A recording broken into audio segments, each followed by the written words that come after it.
Hi, I'm Steve Schwartz, co-founder of Unrivaled. In today's Beyond the Scoreboard, we're visiting with Dustin Morse, Senior Director of Communications for the Minnesota Twins.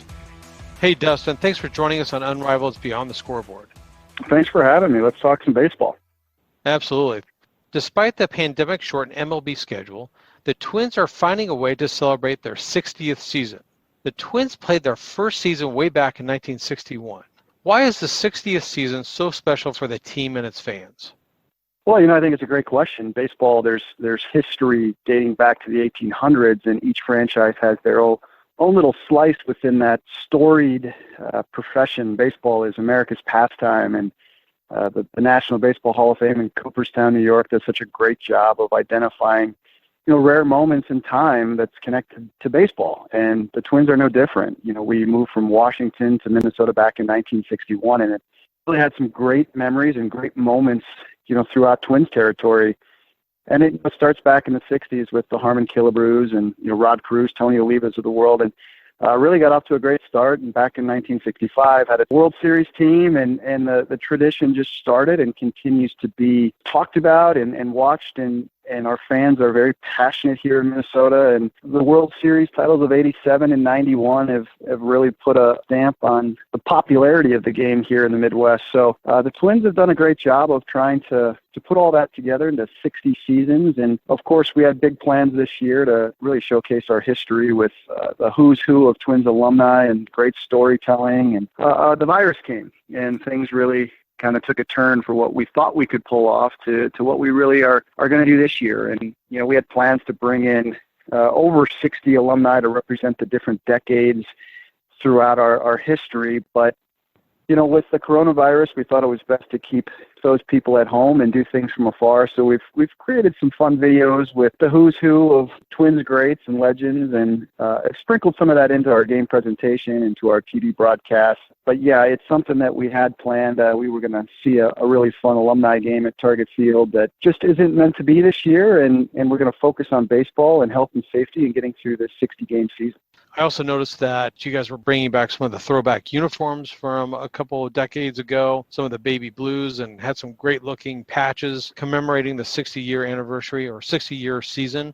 Yeah, I just want to touch base on that, the history itself, the look, the transition that teams go through with different looks with their uniform, and we brought back the baby blues this year. We wear them on Wednesdays and Sundays, and they're really getting a lot of love from our fan base. You see some great pictures of the guys, and the players themselves really, really like them.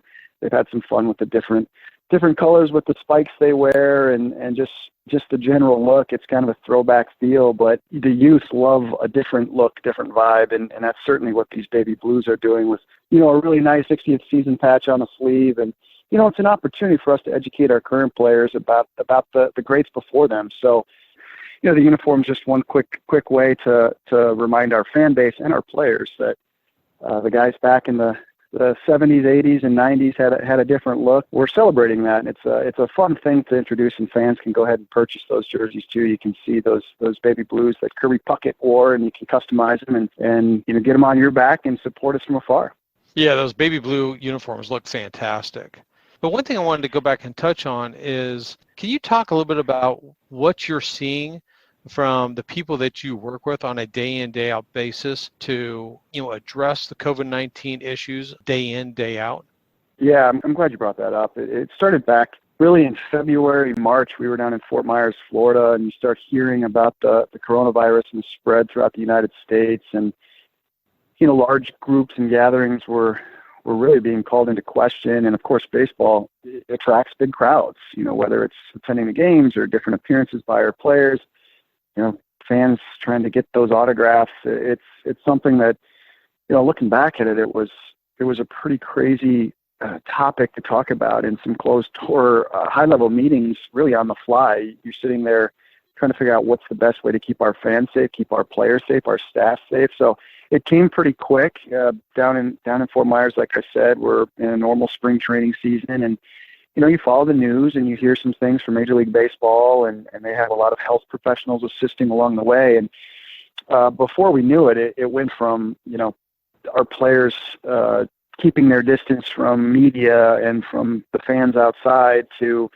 all of a sudden we we didn't want them to sign autographs. I mean, if you think about the exchanging of a ball or a pen and the germs that go from, hand to hand, and it's something that you don't really think about until you start reading about the spread of a virus like that. So it kind of started there. We were trying to keep our distance. We maybe played 2 or 3, more games, I guess, at that point, and then Right. it all really came to a stop. In our leadership group, our manager Rocco Baldelli and our president of baseball operations Derek Falvey and our president and CEO Dave St. Peter, had some pretty hard conversations about what's the right thing to do, and we kind of gathered into our small bubble, the Twins traveling party that's down in Florida, and we quickly made a decision that that was it. We're out. We're flying home. Baseball came to a stop. That was mid-March, I believe, and players. There were some tough meetings that we had as a group on what was to come. Nobody really knew. There's no playbook or handbook for this, but Rocco stood in front of the group and kind of gave us a speech about being safe, being smart, get home to your families, get where you're most comfortable. We'll readdress this in a couple of days. So everybody went on their way.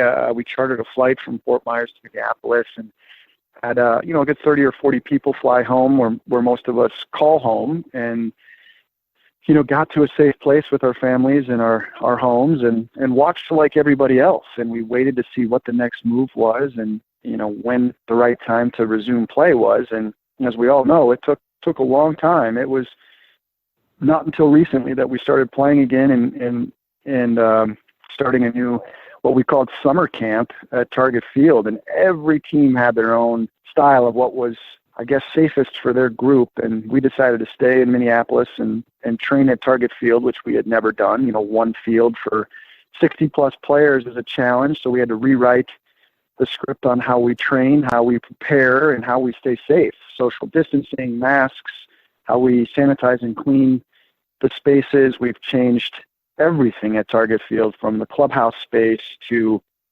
the dining area, how we prepare food, how we serve food, how players get their treatment in training. And it's all to keep them safe. And it's not easy. It's inconvenient for many of us. We wear masks all day long and continue to try to do the right things to stay safe, stay on the field, and continue to play. So once we resumed playing, Rocco Baldelli kind of stood up there and gave his speech about respecting each other, staying safe, look to your left, look to your right. It's all about safety and making smart decisions and doing what's right. So it's really get in, get out, do your work, get your workouts in, and play baseball. And the fun factor might have been taken out of it a little bit, but we have a really good baseball team, and I think we're laser focused right now on playing good baseball, but also making smart decisions. And so far, so good. It's not without scares throughout the league. You read about it every day. You wake up and you kind of think to yourself, what's next? But we're all adapting and being nimble. And like I said, staying safe is our top priority. And so far, so good, led by Rocco and Derek Falvey. We've got a good plan in place. And all of the people at the Twins, our ballpark operations team and grounds crew has done a great job of using all that space. With no fans in these stadiums, you can utilize different clubs and suites and concourses for different reasons, and that's exactly what we're doing. Wow, that's great insight as to what teams are having to go through on a daily basis to keep everyone safe and keep things moving forward. Talk a little bit more about the teamwork that's required, everyone from the players to the staff. You mentioned a little bit about the clubhouse staff, a little bit about the food service.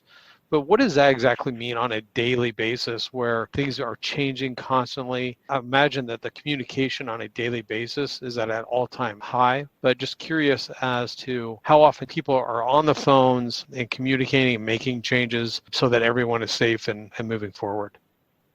A great question, and it's daily. The answer is daily. Every morning we have a committee meeting at 9 a.m. and we talk about current events, the good that we've done in the past, and things we need to change in the future. And it's a team of people from all different departments, from baseball operations to ballpark operations to grounds crew to clubhouse attendants to the communications department to really our fan engagement department, our cleaning staff. So it's constant. I mean, we talk about everything from cleaning supplies to additional space to building new walls and, how about the specifics, changing a lot of the water, bathroom faucets to to motion detectors, so you don't have to touch the faucets, you don't have to touch the paper towels, and you can just hit one button to open the door. So it's all about touch points and eliminating the things that you touch on a daily basis. And then the things that we do touch, our cleaning crew is responsible for sanitizing that, about every 4 hours throughout the day. And of course, a deep clean every night as we turn the ballpark over from one team to the next, or even just internally with our group. We also have our player rep, Taylor Rogers, who's very involved with all the decisions that go on to keep the players safe, how the clubhouse, how the layout is with their lockers, how the laundry's done, how their bags are packed when we travel. And speaking of travel, our travel director, he's very involved as well on how we sit on the bus, how we sit on the plane, the different staggered times so we can socially distance in those spaces. We used to have 2 buses. Now we have 6 buses so players can stagger as they sit. It's all about keeping your distance. And if somebody were to get sick, it's all about contact tracing and looking back at who they spent time with and where they spend time with them. So we're trying to eliminate long periods of times where you're sitting close to somebody. And it's all about communication. Like I said, we meet daily and sometimes multiple times throughout the day if we identify a situation that might need to be altered. I mean, for instance, the Cleveland Indians were just in town, and we have a secondary dugout so teams can space out. It tends kind of on the backside of the standard dugout, and just how players get to that area. How many handles or levers gates do they have to go through to get to that space? So that was this morning's call, and how we can change the touch points and make it a little easier for those players or staffers to get to that location without having to touch any door handles or things of that nature. So as you can see, it's all in the details. It's a huge undertaking. We have great support from Twins leadership. It's obviously a financial component to it too, but our ownership group has been tremendous on safety first and do what it takes to make sure this is a safe environment for all of us that work there and obviously the players that play there, and then the visiting team that comes in. We want that same respect when we go to Pittsburgh or Cleveland or Detroit. So the communication just doesn't stop internally. It's a lot of extra communication with our counterparts at each of the clubs. I converse with the PR departments on what to expect when they come to Target Field, and then they share the plan as we go into these visiting ballparks. So constant communication and then constant changing as we learn what the world learned and do our best to continue playing baseball and playing sports. And we view that this is a gift, and we're lucky to be able to play, and we hope it's a form of entertainment that people can sit back and watch and maybe escape some of the hard-hitting news out there that you read about every day or watch, and just kick back and watch some sports and cheer for your favorite team. Wow. The teamwork and the discipline and the communication that you just described is really inspirational. Clearly, the team, and I'm sure the Twins are not alone, the thoughtfulness and the premeditation of everything you guys are doing is really, really impressive. Yeah. I mean, every day is a little bit of a challenge, and there's some inconveniences along the way, but nobody's complaining. Everybody's rallying together, and you see some just tremendous teamwork. It's been probably a life-changing experience that we'll all appreciate our jobs and what everybody brings to the table so much more when we all are able to get back to Target Field and work under the same roof. Yeah, I think a key word that you just used there is appreciation. Dustin, thank you so much for joining us on Beyond the Scoreboard, and congratulations on the 60th season. And thank you so much for taking us behind the scenes on what you and the Minnesota Twins are doing to manage COVID-19. Well, I just want to say thank you to you, our team there. There's a lot of negativity around the world right now, but to focus on some positive, inside stories that the people are doing to try to make this a better place, it's appreciated. It's nice to talk about the positive and the good that's happening as well. So thanks to you and your team. Absolutely. Thank you, and stay safe. Back at you. Thank you.